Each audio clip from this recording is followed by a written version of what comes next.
Hey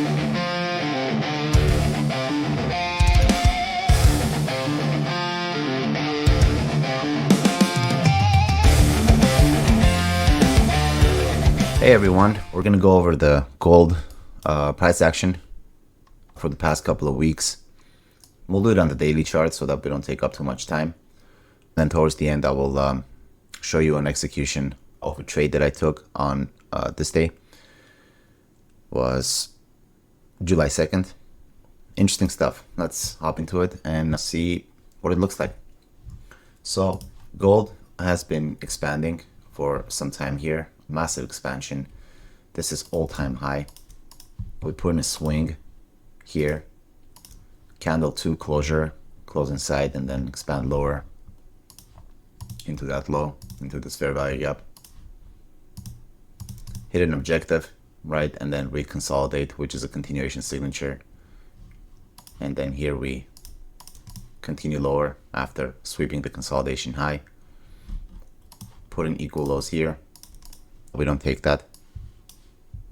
We just come a few ticks short and head back up. We don't take this high and back down. So this entire piece of price action is like just basically consolidation, large scale consolidation. So range low, range high. And we finally go and take range low, tap this order block, as well as get into this fair value gap. Reverse here with the candle 2 closure on a Thursday and basically finish up the week like that. That's the weekly candle, right? Monday small wick up and then down into an objective and reverse. Following week, Monday consolidates. You can see that inside bar after a reversal. So expansion, expansion, consolidation. So Tuesday run, Monday's low, expand higher, very nice bullish close. Wednesday also continues in the same direction, creates this fair value gap right here for Thursday to tap into, and then for Friday to expand into this objective, which is also a daily fair value gap, right? And then Monday and Tuesday sort of meshed into a one candle because of a holiday. Back into the range, run this low, as well as that candle 2 closure again, and then Friday respects Thursday's top portion of the wick, so upper 50%. And that's the weekly candle. That's a bullish weekly candle. Following week, just doing this stuff mainly. I don't know what this was. I was just basically off the charts. And then we finally head and take this high here by a tick. It's like very, very close. That's a Monday, it's high a week. Back down. That's a candle 3 closure, right? And then you could expect candle 4 to continue. But what it does is just, since this is a very large move, next day we hit this objective, sort of reverse, but we don't really go back higher up. We sort of consolidate. And if you have a large move in one direction, like an expansion, and then you consolidate, you could, that's a continuation signature.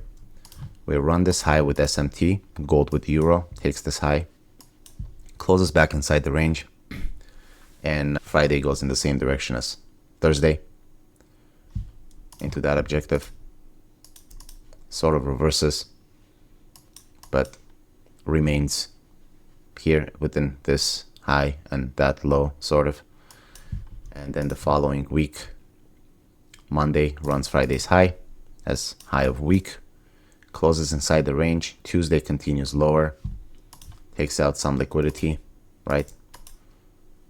And then Wednesday consolidates again, creates a fair value gap here, Thursday taps into it, closes inside the range. Friday expands in the same direction.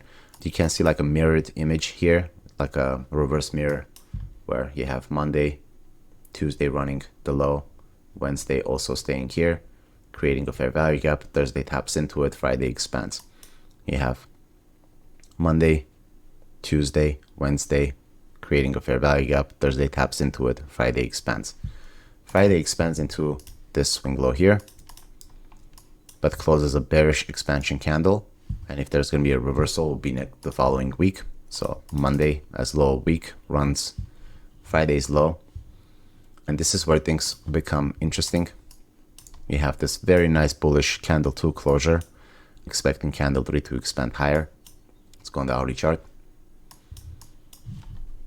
You have this confirmation of reversal here, which is also interesting, where you have a move down into Friday's low, back up, then you consolidate for a couple of hours.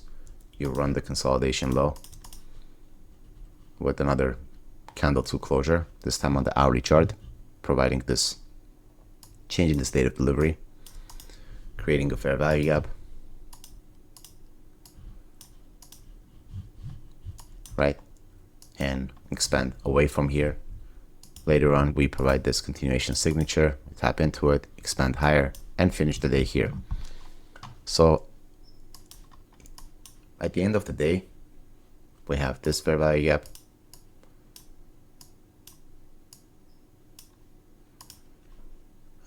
yeah, I'm malfunctioning here a little bit. We have this fair value gap with this consolidation range right above that. We have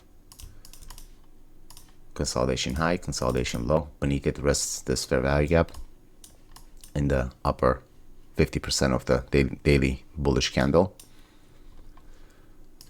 So the following day, you would want to see open, low. So it would open here, open, low, high, close. That's what you're looking for. You have objectives, daily objectives, this daily high, as well as this daily high. And of course, this swing here, that's right above this daily high. So right out of the gate, open into the fair value gap with this continuation signature. Unfortunately, this was 1900 is where your entry would be, and at this time I'm not watching the markets, so right out the gate just goes and hits that. That's limit right on the line. So that was an interesting one. And then the day basically ends up with this retracement. Why is it a retracement? Because this daily high is still here, and you have a nice bullish close here on candle 3. So you would still expect candle 4 to expand higher into these highs, or that high, that's still there. So if you look on at the end of this candle, which is candle 2, this candle, you have a clear invalidation point here, right? Either this or that. You would want to tap into some of this liquidity, reverse here, and then head back higher. But here you don't have that. You just have a bunch of bullish candles here, and you just need a new swing to form in the upper quadrant or the upper half of this daily candle. So initially here we make an open low, which is again bullish signature. No clear high of day, right?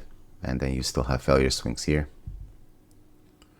Initially we do provide this change in the state of delivery. So you would want to tap into this fair value gap that's created, and then you would want to continue higher.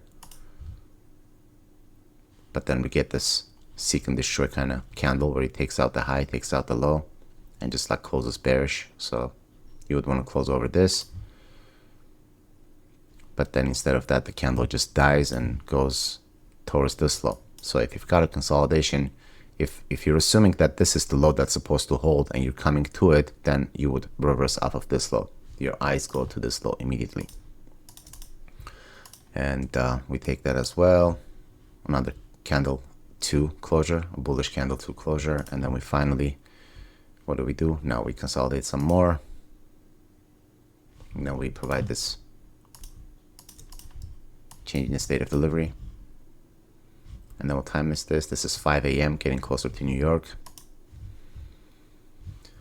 Here I was on the 4-hour chart. looking at the candle formation. So you can see the 2 a.m. candle here has an open, low, high, close, nice bullish candle 2 closure. But the 6 a.m. candle, instead of doing another open low, what it does is it just opens high,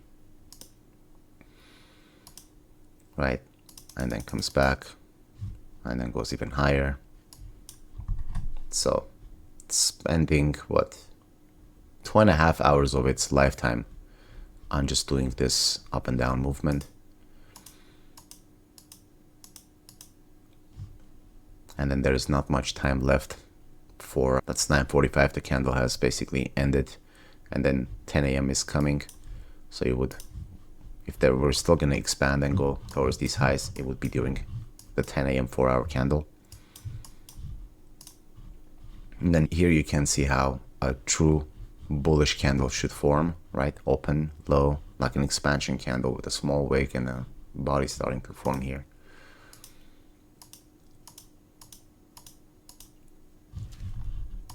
Here we get this change in the state of delivery for this 4-hour candle. After that, we retrace a little bit. And then that's the continuation signature. Here I was on the 5-minute chart. We have this nice 5-minute order block. And as soon as the 15-minute candle closed,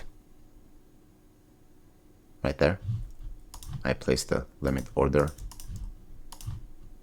at the 5-minute order block, placing my stop at the order block low as well as the 15-minute low. And I targeted the previous day's high.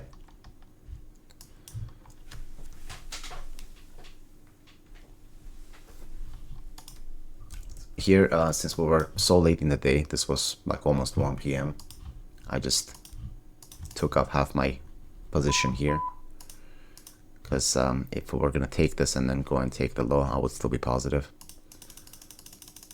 But then we did that, took off half position, and then they trailed the rest to here. And then we went and took that as well towards the end of the day. And that was the trade. And that's the execution here. Right here. So yeah, pretty interesting stuff. And after that, the following day, we go and take off. That's, where are we? We are here. So following day, we take that external swing as well, close inside into this fair value gap, and then run the low and then come back in. Seek and destroy day, nothing interesting. And then another bullish candle 2 closure here. Candle 3 expands higher, and then candle 4 finally goes and takes this high as well. So that's all of gold's price action from pretty much April.